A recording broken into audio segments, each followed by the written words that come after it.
Yo, people, welcome back to the YouTube channel. You already know what time it is. It's time for another video. A big bit of breaking news. Madueke has signed from PSV for £30 million, maybe 35 million euros. Here we go, confirmed from Fabrizio.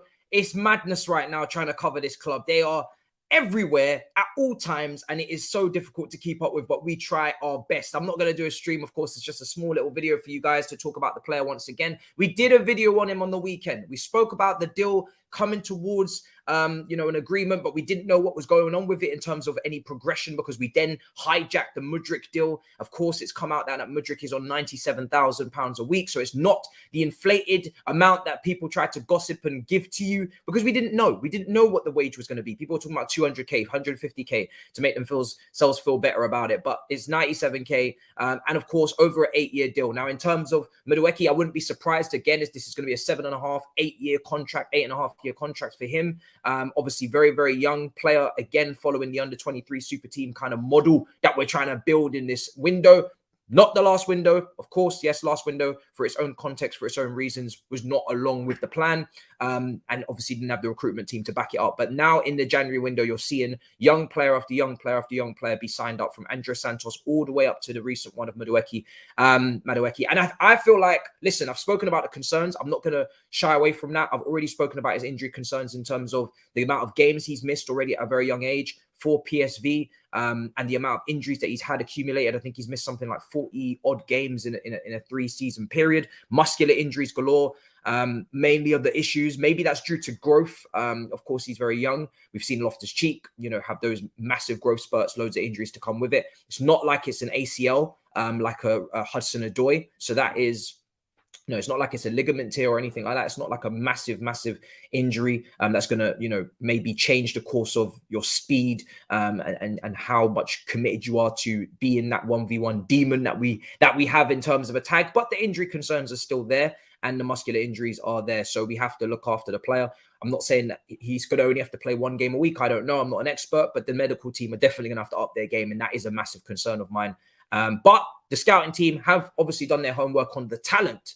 And the talent is there to see. Obviously, in terms of dribblers, we've added Mudryk. Now we've added him. Our dribbling, it's not great, in terms of prior to these players. If you look at Chelsea's Premier League leading dribblers, Mason Mount sits top with 53.6% success rate. Sterling, 29.8% success rate. Loftus-Cheek, 40% success rate. Kai Havertz, 25.8 success rate. And Ziyech, 44.4 success rate. One thing that these guys are going to bring, Mudryk and obviously now Madueke, is the dribbling aspect, the 1v1. You're seeing it in these clips. Now, also in these clips, you're seeing goals. He's only scored 1 goal this season. I'm not going to sit here and tell you that he's going to bring a whole heap of goals to the team, because statistically, it doesn't stack up in terms of loads of goals. But in terms of chance creation and dribbling, that is something that hopefully he's going to bring, as you can see in these clips. And also on top of that, you're looking at, obviously decision making is going to have to be crucial. When you're looking at these goals in these comps, remember that they are over a few seasons.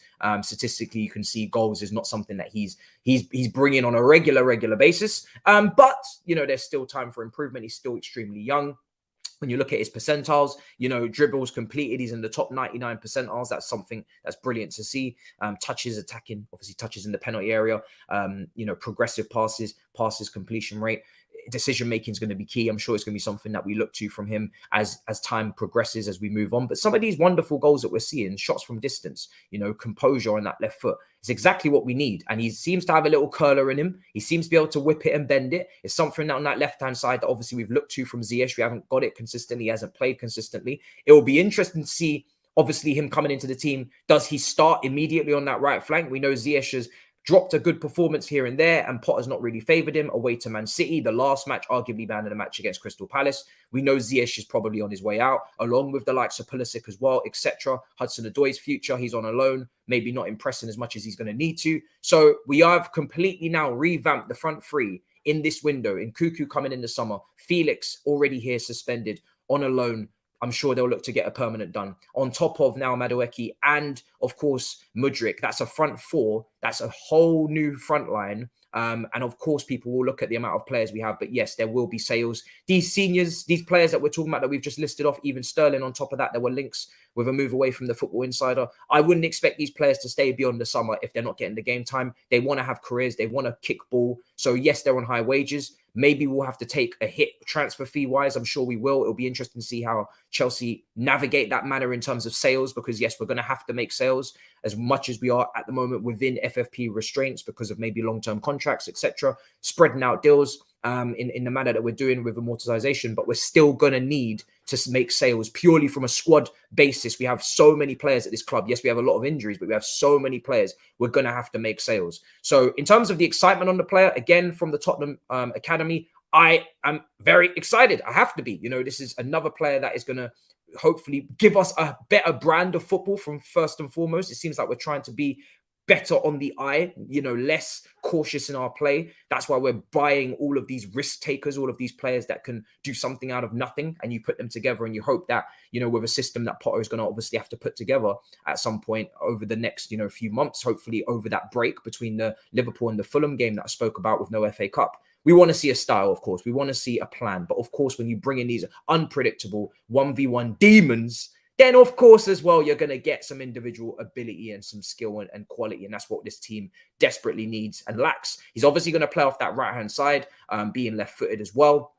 And like I said, his percentales are really, really strong for expected goals, for obviously, you know, non-penalty XG, for shots on total shots, assists, shot creating actions, dribbles completed, touches, you know, all of this stuff from a data point of view, which is where we're heading, with the recruitment team, with the staff.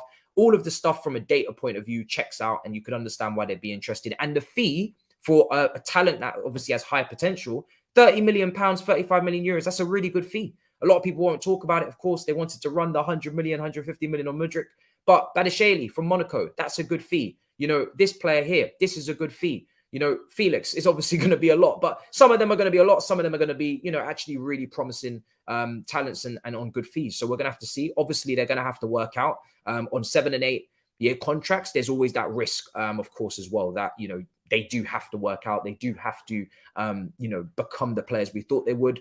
Purely market value wise, they're going to be able to be sold on if they don't work out, hopefully at a profit. But even still, we don't really have time for any more flops. We don't really have time for any more players that, you know, don't do the business for us. We've signed a lot of players that have unfortunately fallen by the wayside and not delivered the goods as we needed them to. So I've spoken about the dribbling and where he probably will sit along with Mudryk. I'm sure they'll both shoot up to the top of the statistics for dribblers in our team.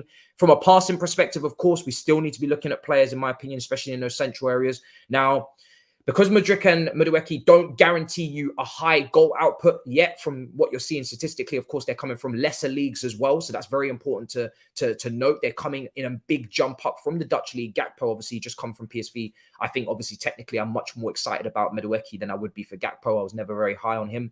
But yes, you may have scored a lot of goals in these leagues. Coming to the Premier League is going to be difficult enough for output. These players have not got a track record of scoring loads and loads of goals. They're more chance creators, dribblers. So because they haven't scored a load of goals in their leagues, just significantly less quality than ours, I'm not expecting massive goal tallies from these players as of yet in their first year or two at Chelsea. But what I am expecting is chance creation, dribbling, and just hopefully as the time goes on, better decision making. Of course, they're young players. So they've come into the team now on both flanks. So that for me ends the rumours of Leao, ends the rumours of all of these other wingers. Yes, Murray Hutchinson is here. What will happen with him? Will he go out on loan? It will be interesting to see. I haven't given up on Sterling personally, but again, there was, you know, faint links. We haven't had really a player 1v1 that can rip teams apart since Pulisic 19-20 season, obviously in lockdown mode, along with Olivier Giroud. That's when you could say Pulisic was at his best for Chelsea. We haven't really had that threat since then. So it's good to have this back in the squad. He averages 4 dribbles, Madueke, 3 shots and 7 penalty box touches per 90 in his career. So that's really promising. You know, he's going to take people on. 4 dribbles completed per game is not bad at all. Of course, we're accounting for the fact that it's the Eredivisie, but it's a big gamble. But with the injury record, you know, with that fee, maybe a gamble worth taking. A lot of people are excited. I'm intrigued as always, and I am very excited if we can keep him fit. That's the only concern I have. You know, I don't know the player that well in terms of I'm not watching him week in, week out. Now we have a recruitment team. You have to trust those knowledgeable people in charge. It's not like before where we were kind of just going for big money players without really always doing our research. We didn't have a recruitment team. Now that we have a recruitment team as a fan base, we do have to trust them, of course. They are educated, extremely knowledgeable. They have a track record of doing the right things. We could even add to that with Edwards, hopefully in the summer. So we do have to trust these guys. I do trust these guys. But the injury record, of course, is worrying. How many games is he going to miss? We have to look after those muscular injuries that we're seeing. But the talent is there. I am excited for him and Mudryk, even though I don't know them, you know, ridiculously well. And I'm not going to lie about that. But I don't want to know them ridiculously well. I want us to make signings that are a little bit more, you know, unknown quantities, and that means that, of course, we're going to need the scouts to do that, and we're going to need the scouts to get it right. But we don't want to always be going for the obvious targets. We are going for some obvious targets, don't get me wrong, but in Badiashile, etc., some of them are not so obvious young players, and they hopefully will do the business for us and make us look like ahead of the curve merchants. So that's what we want. But guys, do let me know what you think in the comments down below. Like I can confirm, the deal is done. The here we go was given £30 million, 35 million euros, 35 million euros for the player. He was linked for quite a few weeks on end. You guys were asking me for updates. I didn't have any because, of course, Mudryk just came out of nowhere and this deal kind of went a bit quiet. But it's good to see that it is done. And now that it is done, that we can move on to the midfield and the right back, because that is what I'm really going to get excited about. In terms of his involvement, obviously, I don't expect to see him anywhere near the team for Liverpool. Along with the injuries for Chilwell and Reece James and Fofana as well, I know that they're back. People are very excited about their return. But those players are back, and for me, they should stay in the training ground and not on the pitch against Liverpool, of course, for those long-term injuries, those players coming back. They're very susceptible to injuries for Fofana. Obviously, Reece James, Chilwell, we need to look after them. I don't want to see them at Anfield. Save them for the break. We've got a big gap between this game and Fulham, 13 days. Hopefully, they train for that Fulham game, and then maybe off the bench, whoever's ready, that will be down to the experts, of course. But the medical team right now is looking a bit fugazi.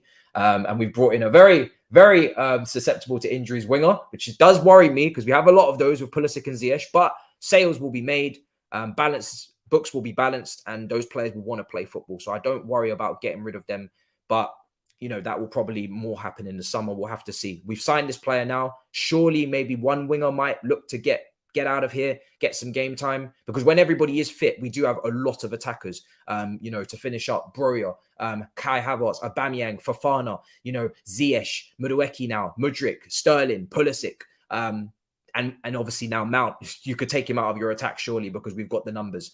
I've reeled off God knows how many names there, almost double digits. Somebody's got to go, surely.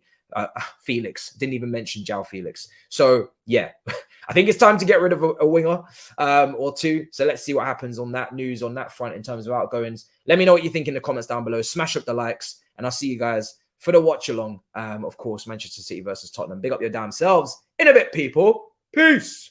Madueke.